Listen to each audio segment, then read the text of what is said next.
అదేవిధంగా వృద్ధ తల్లిదండ్రులు వాళ్ళ రెక్కల కష్టం, వాళ్ళ రక్తాన్ని చెమటగా మార్చి తమ పిల్లల్ని తాము తిన్నా తినకపోయినా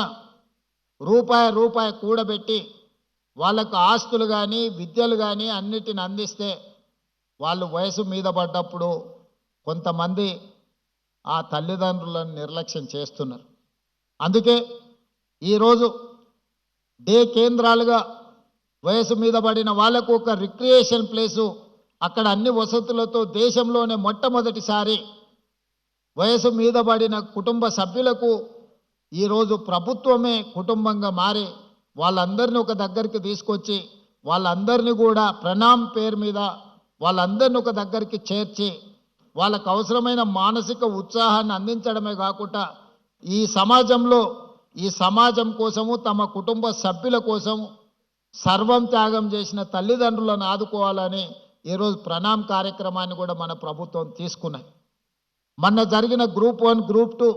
నియామక పత్రాలు అందించిన సందర్భంగా నేను ఒక మాట చెప్పిన, ఇక్కడ సెలెక్ట్ అయిన ప్రభుత్వ ఉద్యోగులు 90% పేద కుటుంబాల నుంచి గ్రామీణ ప్రాంతాల నుంచి వచ్చిన వాళ్ళు ఎక్కువ ఉన్నారు. మీకు ఈరోజు చదువు వచ్చి ఉద్యోగం వచ్చిన తర్వాత మీకు శ్రీమంతులైన తల్లిదండ్రులు పిల్లల్ని ఇస్తే పెళ్లి చేసుకొని అత్తగారే మాకు కావలసిన వాళ్ళు తల్లిదండ్రుల పట్ల నిర్లక్ష్యం వహించే అవకాశం ఉంది. కాబట్టి మీరు ఎవరైనా తల్లిదండ్రుల పట్ల నిర్లక్ష్యం వహించి వాళ్ళకు జీవనాధారం లేకుండా చేస్తే మీ జీతాలలో 10 నుంచి 15% కోత విధించి సరాసరి ఆ తల్లిదండ్రుల ఖాతాలలో మీ ప్రతి నెల జీతము తల్లిదండ్రుల ఖాతాలకు పోయేటట్టు చట్టం తీసుకొస్తా అని చెప్పిన, రేపు జరగబోయే బడ్జెట్ సమావేశాలలో మా మిత్రులు దామోదర్ రాజనరసింహ గారు